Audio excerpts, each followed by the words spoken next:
Hola, hoy vamos a continuar nuestro estudio bíblico. Vamos a ver a 1 Samuel capítulo 2 y es importante tener en mente que concluimos con el primer capítulo de Samuel en el versículo 28 cuando dice que, esta es Ana hablando, dice, yo pues lo dedico también a Jehová, todos los días que viva será de Jehová y adoró allí a Jehová. Entonces Ana lo que hace es entregar a su hijo, que es lo que le había pedido a Dios, y notemos que adoró a Jehová.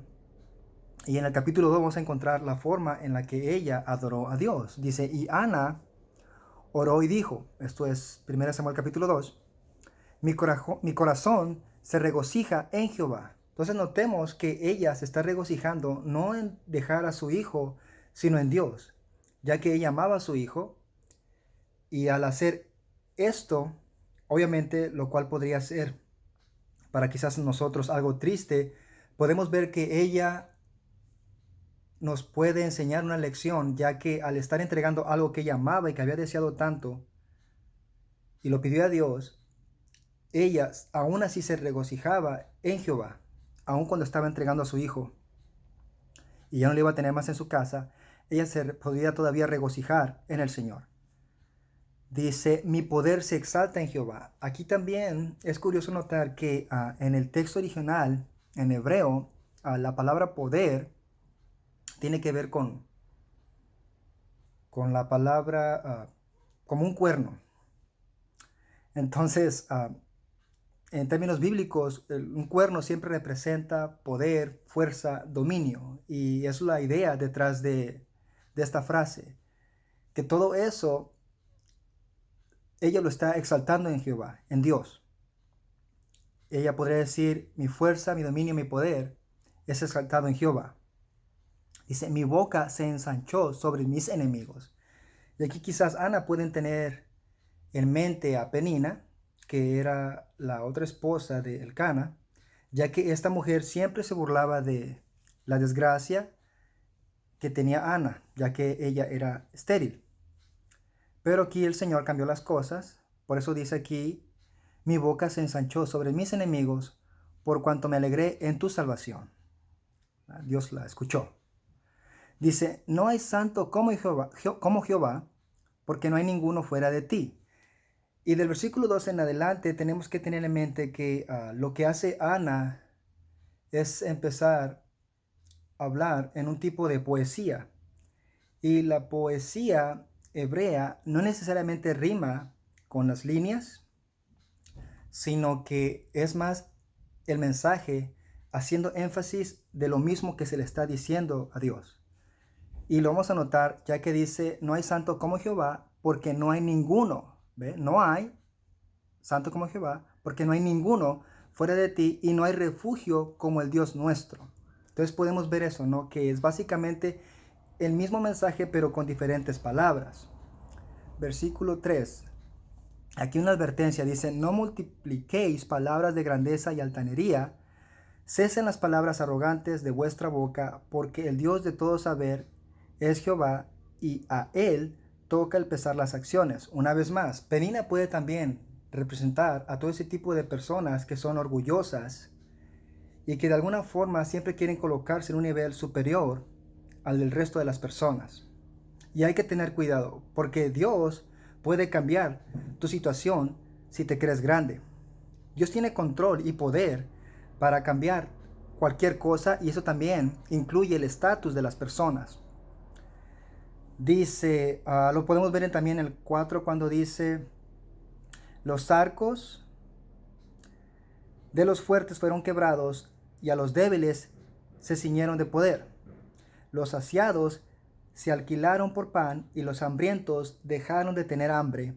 Hasta la estéril ha dado a luz 7 y la que tenía muchos hijos languidece. Jehová mata y él da vida y él hace descender al Seol y hace subir. Jehová empobrece y él enriquece, abate y enaltece. Entonces seguimos viendo la idea detrás de que es Dios quien está en control de toda situación. Y para nosotros, los creyentes, siempre tenemos que tener en mente y en nuestro corazón en conservar una actitud humilde, no solamente delante de Dios, sino también delante de los hombres, ya que Él puede cambiar también nuestro lugar. Puede que estemos abajo y Él nos puede poner arriba, pero también es lo opuesto. Él puede que de arriba nos baje a nosotros abajo. Tengo aquí también mis notas escritas y algo que me gustaría también hacer, pues de alguna forma paralelo a lo que estoy hablando, en lo que vamos a seguir leyendo. En el 8 dice, Él levanta del polvo al pobre y del muladar exalta al menesteroso, para hacerle sentarse con príncipes y heredar un sitio de honor, porque de Jehová son las columnas de la tierra y Él afirmó sobre ellas el mundo. Si vamos rapidito, ¿verdad? Para entender lo que estamos así hablando, en Lucas capítulo 14, el Señor dijo en el versículo 8, cuando fueres convidado por alguno a bodas, no te sientes en el primer lugar, no sea que otro más distinguido que tú esté convidado por él. Y viniendo el que te convidó, a ti y a él te diga, da lugar a este, y entonces comiences con vergüenza a ocupar el último lugar. Mas cuando fueres convidado, ve y siéntate en el último lugar, para que cuando venga el que te convidó te diga, amigo, sube más arriba. Entonces tendrás gloria delante de los que se sientan contigo a la mesa. Versículo 11, y aquí es donde quería llegar. Porque cualquiera que se enaltece será humillado, y el que se humilla será enaltecido. Entonces, regresando una vez más a 1 Samuel capítulo 2, ¿no? Vemos y entendemos de alguna forma más extensamente el mensaje, ¿no? Versículo 9 dice, Él guarda los pies de sus santos, mas los impíos perecen en tinieblas, porque nadie será fuerte por su propia fuerza. Delante de Jehová serán quebrantados sus adversarios, y sobre ellos tronará desde los cielos. Jehová juzgará los confines de la tierra, dará poder a su rey, y exaltará el poder de su ungido. Ahora, aquí hay que poner atención, ya que Ana habla, ¿verdad?, de un rey y de un ungido. En este momento, la nación de Israel no parece pedir ningún rey, y no lo tiene todavía, solo el Señor. Pero aquí está hablando del Mesías que eventualmente llegará. Entonces, este rey del que está hablando la palabra es Jesús, ¿verdad? Entonces, hay que tener en mente que si leemos en Lucas 1, del 46 al 55, podemos verlo más claro. Lucas 1. Lucas 1, del 46, dice así, dice, entonces María dijo, engrandece mi alma al Señor, y mi espíritu se regocija en Dios mi Salvador, porque ha mirado la bajeza de su sierva, pues he aquí, desde ahora me dirán bienaventurada todas las generaciones, porque me ha hecho grandes cosas el poderoso, santo es su nombre, y su misericordia es de generación en generación a los que le temen. Hizo proezas con su brazo, esparció a los soberbios en el pensamiento de sus corazones, quitó de los tronos a los poderosos y exaltó a los humildes. A los hambrientos colmó de bienes y a los ricos envió vacíos. Socorrió a Israel, su siervo, acordándose de la misericordia de la cual habló a nuestros padres para con Abraham y su descendencia para siempre. Entonces podemos ver lo que estábamos notando, ¿no? También es importante notar que esta es la primera vez que se menciona lo que sería el Mesías, ya que en hebreo es Mesías, en griego Cristo, y son títulos que tienen que ver con ser el ungido de Dios. Dice, y el Cana, el versículo 11, se volvió a su casa en Rama. Ahora, en el otro video que hice, en Rama, mencioné que estaba localizada al norte de Israel, pero Rama está localizada al norte de Jerusalén. Perdón por ese detalle. Dice, y el niño ministraba a Jehová delante del sacerdote Eli. El sacerdote Eli.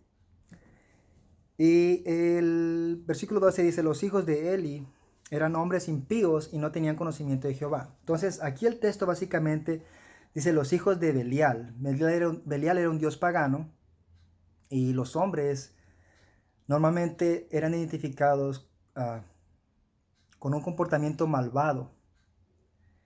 Y es en sí el perfil que estos dos hijos de Eli tenían, ¿no? Dice, y no tenían conocimiento de Jehová. Ahora,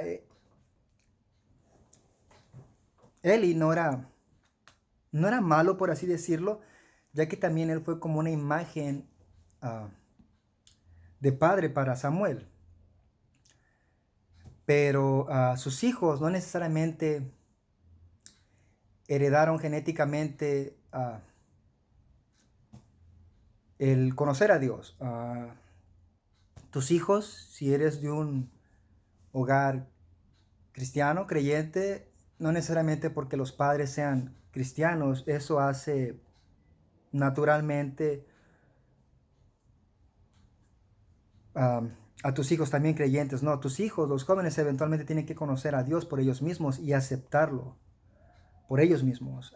Que no nos confunda que el que tengamos hijos en nuestro hogar cristiano, eso a ellos los convierte en salvos. No, ellos tienen que tomar su decisión personal, ¿verdad?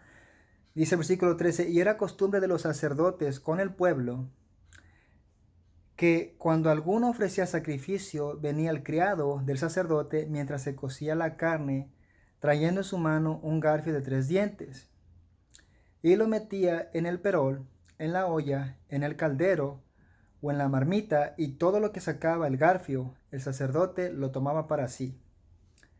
De esta manera hacían con todo israelita que venía a Silo. Ahora, Silo es la ciudad donde se venían a ofrecer los sacrificios, ya lo habíamos dicho. Dice 15, asimismo, antes de quemar la grosura, venía el criado del sacerdote y decía al que sacrificaba, da carne que asar para el sacerdote, porque no tomará de ti carne cocida, sino cruda. Y el hombre le respondía, queme la grosura primero. Perdón, y si el hombre le respondía, queme la grosura primero y después toma tanto como quieras, él respondía, no, sino dámela ahora mismo, de otra manera yo la tomaré por la fuerza. 17. Era pues muy grande delante de Jehová el pecado de los jóvenes, porque los hombres menospreciaban las ofrendas de Jehová. Aquí lo que sucede es de que estos ministros de Dios, como lo comentamos en el primer capítulo, no necesariamente estaban siguiendo lo que Dios había escrito en el libro de Éxodo 29. Entonces, si vamos a Éxodo 29, podemos ver que en general los sacerdotes ya no estaban siguiendo lo que Dios había dicho por casi 400 años antes a Aarón, que fue el primer sumo sacerdote. Entonces dijimos que era Éxodo 29. Éxodo 29. Si vamos a ir rapidito, notamos que el versículo 27 y 28 dice así. Versículo 27 de Éxodo 29 dice, y tomarás el pecho del carnero de las congregaciones, que es de Aarón, y lo mecerás por ofrenda mecida delante de Jehová, y será porción tuya. Y apartarás el pecho de la ofrenda mecida, y la espaldilla de la ofrenda elevada, lo que fue mecido y lo que fue elevado del carnero, de las consagraciones de Aarón y de sus hijos. Y será para Aarón y para sus hijos como estatuto perpetuo para los hijos de Israel, porque es ofrenda elevada y será una ofrenda elevada de los hijos de Israel, de sus sacrificios de paz, porción de ellos elevada en ofrenda a Jehová. Entonces el sacerdote se podía quedar, ¿verdad? Legalmente, ya que la Biblia así, la ley lo ordenaba, con el pecho en la espaldilla derecha del animalito, ¿verdad? Que se ofrecía. En Levítico 7:31 vemos básicamente lo mismo también, donde da a conocer Dios la porción que le correspondía a los sacerdotes. Y no es exactamente lo que los hijos de Eli hacían, ya que ellos no intimidaban a las personas que traían sacrificios, sino que tenían a un criado, quien intimidaba y rápidamente quería hacer uso de violencia hacia las personas que traían la ofrenda. Entonces ellos creían que al tener a alguien que hiciera el trabajo sucio por ellos, iban a estar por arriba de la corrupción que estaban haciendo. Pero más que todo eso, Dios sabía que no eran tanto los criados de los sacerdotes, sino los sacerdotes mismos, que al hacer ese tipo de cosas, lo que estaban haciendo era crear un tipo de desprecio de la congregación hacia Dios a no querer traer ya las ofrendas. Porque la idea también aquí es de que estaban siendo piedra de tropiezo para la gente, ¿no? Que traía su sacrificio. Lo notemos que en el 15 dice: asimismo, antes de quemar la grosura, venía el criado del sacerdote y decía al que sacrificaba: da carne que asar para el sacerdote, porque no tomará de ti carne cocida sino cruda. También notemos que ellos no hacían como Dios mandaba, ya que también cuando si la persona le decía: queme la grosura primero y después toma tanto como quieras, él respondía: no, sino dámela ahora mismo, de otra manera yo la tomaré por la fuerza. Entonces podemos ver la maldad y la violencia que tenían estos criados, ¿no? Contra los hijos de Dios que traían esa ofrenda. Ahora, ¿por qué la querían cruda? Bueno, quizás los hijos de Eli la vendían, o quizás la querían preparar y cocinar como ellos quisieran. El 17 dice: era pues muy grande delante de Jehová el pecado de los jóvenes, porque los hombres menospreciaban las ofrendas de Jehová. Ahora, algo bien curioso es de que nos encontramos también en los apuntes que tengo, en Mateo 18, algo bien curioso. En Mateo 18 vemos lo que es mejor hacer, o que una persona, Mateo 18, 6, 7 dice: y cualquiera que haga tropezar a alguno de estos pequeños que creen en mí, mejor le fuera que se colgase al cuello una piedra de molino de asno y que se le hundiese en lo profundo del mar. Ay del mundo por los tropiezos, porque es necesario que vengan tropiezos, pero ay de aquel hombre, porque viene el tropiezo. Entonces los sacerdotes, hijos de Eli, es lo que estaban haciendo, que estaban obstruyendo la forma en que Dios quería que se hicieran las cosas. Dice el 18, y el contraste que vemos con los hijos de Eli a Samuel. Dice: y el joven Samuel ministraba en la presencia de Jehová vestido de un efod de lino, que son las ropas sacerdotales. Y le hacía su madre una túnica pequeña y se la traía cada año cuando subía con su marido para ofrecer el sacrificio acostumbrado. Entonces notemos que el Cana, aún sabiendo la actitud de estos hombres, él siempre fielmente traía su ofrenda a Dios. Lo tocamos también en el video pasado. Que no sea una excusa la mal forma en que un ministro se dirige a Dios para que nosotros nos alejemos de él. Que no sea una excusa. Dice 20, y Eli bendijo al Cana y a su mujer diciendo: Jehová te dé hijos de esta mujer en lugar del que pidió a Jehová. Y se volvieron a su casa. Y visitó Jehová a Ana, y ella concibió y dio a luz 3 hijos y 2 hijas, y el joven Samuel crecía delante de Jehová. Pero Eli era muy viejo y oía de todo lo que sus hijos hacían con todo Israel, y cómo dormían con las mujeres que velaban a la puerta del tabernáculo de reunión. Entonces estos hombres, no conformes con lo mal que estaban al ofrecer los sacrificios a Dios, también abusaban de su posición para abusar de las mujeres que velaban a la puerta. Es triste, pero muchos pastores, sacerdotes, utilizan su posición para poder salirse con la suya y abusar de jóvenes. Y es una vergüenza para ellos, ya que parece que tienen la tendencia a querer pensar que Dios no está consciente o no sabe lo que están haciendo. porque Dios sabía lo que estaban haciendo y Dios sabe lo que tú y yo estamos haciendo. Dice, y les dijo, ¿por qué hacéis cosas semejantes? Porque yo oigo de todo este pueblo vuestros malos procederes. No, hijos míos, porque no es buena fama la que yo oigo, pues hacéis pecar al pueblo de Jehová. Y aquí lo más triste es que este sacerdote Eli sabía lo que estaba pasando con sus hijos. Y él cometió un error que comúnmente todo padre hace. El solamente hablar con sus hijos. Deberíamos de sermonear menos a nuestros hijos y hacer algo más, tener acción, que solamente el diálogo. En nuestra actualidad muchas personas piensan que no está bien disciplinar a nuestros hijos, pero la misma palabra en varios pasajes nos exhorta a que con vara disciplinemos a nuestros hijos. Dice el 25, si pecare el hombre contra el hombre, los jueces le juzgarán. Mas si alguno pecare contra Jehová, ¿quién rogará por él? Pero ellos no oyeron la voz de su padre, porque Jehová había resuelto hacerlos morir. Entonces, en términos humanos, si un hombre tiene algún problema con otro hombre, el juez adecuado puede arreglar esas diferencias. Pero si tú y yo tenemos un problema con Dios, ¿cómo le vamos a hacer?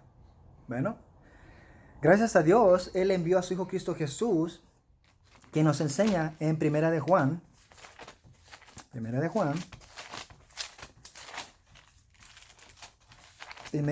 nos enseña en 2.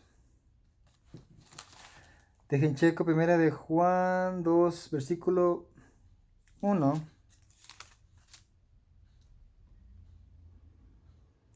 Dice, hijitos míos, estas cosas os escribo para que no pequéis, y si alguno hubiere pecado, abogado tenemos para con el Padre, a Jesucristo el justo. ¿Verdad? Y bendito sea Dios por eso, de que Él ahora aboga por nosotros.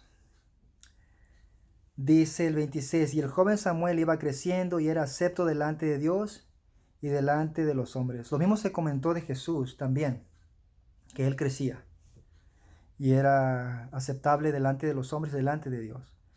Dice el versículo 27, y vino un varón de Dios a Elí, y le dijo, así ha dicho Jehová, ¿no me manifesté yo claramente a la casa de tu padre cuando estaban en Egipto, en casa de Faraón? Y yo le escogí por mi sacerdote entre todas las tribus de Israel, para que ofreciese sobre mi altar, y quemase incienso, y llevase ephod delante de mí, y di a la casa de tu padre todas las ofrendas de los hijos de Israel. ¿Por qué habéis hollado mis sacrificios y mis ofrendas, que yo mandé ofrecer en el tabernáculo, y has honrado a tus hijos más que a mí, engordándoos de lo principal de todas las ofrendas de mi pueblo Israel? Entonces aquí, aunque no sabemos el nombre de este varón, tenemos la seguridad de que es alguien enviado por Dios, ya que el título lo dice, un varón de Dios. Entonces Dios envía a este hombre a reprender a Eli. Y lo que me llama la atención es en el versículo 26, ¿no? Cuando dice, y has honrado a tus hijos más que a mí, engordándoos de lo principal de todas las ofrendas de mi pueblo Israel. Parece ser que Elí le tenía más miedo a sus hijos, o más miedo de corregir a sus hijos, que a Dios mismo. Y nosotros tenemos que darle a Dios primero siempre lo mejor. Algo difícil de hacer. Quizás, o muchas veces,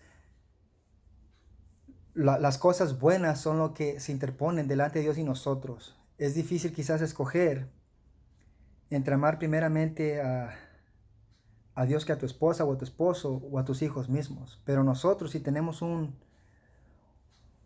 conocimiento genuino de la palabra de Dios, sabemos que es lo mejor. Siempre es Dios primero. El mandamiento lo dice, honrarás y amarás a Dios, ¿verdad? Con todo tu corazón, con toda tu mente y con toda tu alma. Ese es el primer gran mandamiento. Y obviamente Eli, ¿verdad? No estaba haciendo lo que él sabía que tenía que hacer. Versículo 30 dice, por tanto Jehová, el Dios de Israel, dice, yo había dicho que tu casa y la casa de tu padre andarían delante de mí perpetuamente. Ahora aquí el padre de él es Aarón, porque Eli viene de esa línea, de la línea de Aarón. Dice, mas ahora ha dicho Jehová, nunca yo tal haga, porque yo honraré a los que me honran y los que me desprecian serán tenidos en poco. Y es lo que sucedió, ¿no? Que eventualmente la descendencia de Elí ya no ofreció sacrificio a Dios. Eso lo vamos a ver más adelante. Dice 31, he aquí, vienen días en que cortaré tu brazo y el brazo de la casa de tu padre, de modo que no haya anciano en tu casa. Entonces aquí Dios no cortó literalmente el brazo, sino de que ya Elí y sus descendientes no iban a servir a Jehová. Y esto lo vemos porque el que falló aquí fue Elí y sus hijos. Dios nunca falló en su parte. Dice 32, verás tu casa humillada, mientras Dios colma de bienes a Israel, y en ningún tiempo habrá anciano en tu casa. Esto quiere decir que los hijos de Elí eventualmente iban a morir jóvenes. Dice 33, el varón de los tuyos que yo no corté de mi altar, será para consumir tus ojos y llenar tu alma de dolor, y todos los nacidos en tu casa morirán en la edad viril. Una vez más, el énfasis es de que no iban a tener vidas largas por el pecado que había en ellos. Y te será por señal esto que acontecerá a tus dos hijos, Ofni y Fines. Ambos morirán en un día. Y yo me suscitaré un sacerdote fiel que haga conforme a mi corazón y a mi alma, y yo le edificaré casa firme y andará delante de mí, ungido todos los días. Entonces aquí, eso se cumplió parcialmente en Samuel, y después en Sadoc, que está en Primera de Reyes 2.27. Muy importante leer eso. Primera de Reyes 2.27. Primera de Reyes 2.27, disculpen. Dice así, esto fue en el reino de Salomón. Así echó Salomón a Abiatar del sacerdocio de Jehová para que se cumpliese la palabra de Jehová que había dicho sobre la casa de Elí en Silo. Entonces esto nos lleva atrás en 1 Samuel 2, 26, 36, donde dijo que eventualmente la casa de Elí ya no iba a servirle como sacerdote y puso a alguien más, que fue a este varón, ¿verdad? A Sadoc, que lo reemplazó, ¿verdad? Y también lo que tenemos que notar, dice el último versículo, y el que hubiere quedado en tu casa vendrá a postrarse delante de él por una moneda de plata y un bocado de pan, diciéndole, te ruego que me agregues a alguno de los ministerios para que pueda comer un bocado de pan. Notemos que ellos por derecho tenían el privilegio de recibir de la ofrenda una parte para así subsistir, pero ahora, dada a la rebeldía y corrupción que había en ellos, ahora iban a tener que mendigar un pan. Es curioso notar que también esta parte de los sacerdotes que fueron íntegros delante de Dios se cumplió en Samuel, en Sadoc, que apoyó al rey David también, y en Jesús, ¿verdad? Lo cual lo vemos en Hebreos 7:12, ¿verdad? Hebreos 7:12 nos dice que él es nuestro sumo sacerdote del orden de Melquisedec.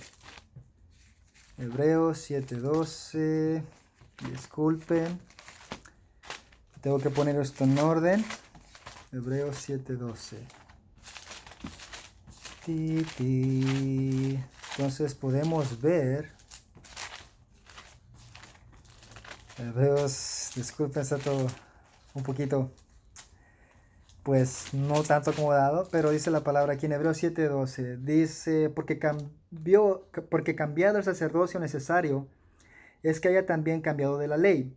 Y aquel de quien se dice esto es de otra tribu, de la cual nadie sirvió al altar, porque manifiesto es que nuestro Señor vino de la tribu de Judá, de la cual nada habló Moisés tocante al sacerdocio. Y esto es aún más manifiesto si a semejanza de Melquisedec se levanta un sacerdote distinto, no constituido conforme a la ley del mandamiento acerca de la descendencia, sino según el poder de una vida indestructible. Entonces, si seguimos leyendo, ¿no? Dice, pues se da testimonio de él, tú eres sacerdote para siempre según el orden de Melquisedec. Queda pues abrogado el mandamiento anterior a causa de su debilidad e ineficacia, pues nada perfeccionó la ley y de la introducción de una mejor esperanza por la cual nos acercamos a Dios. Entonces nuestro Señor Jesús es nuestro sumo sacerdote, el cual es íntegro, recto y perfecto delante de Dios.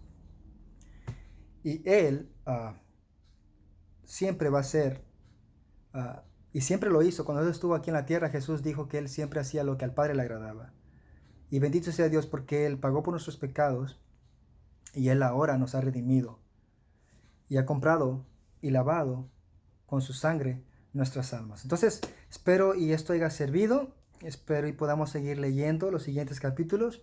Que Dios los bendiga.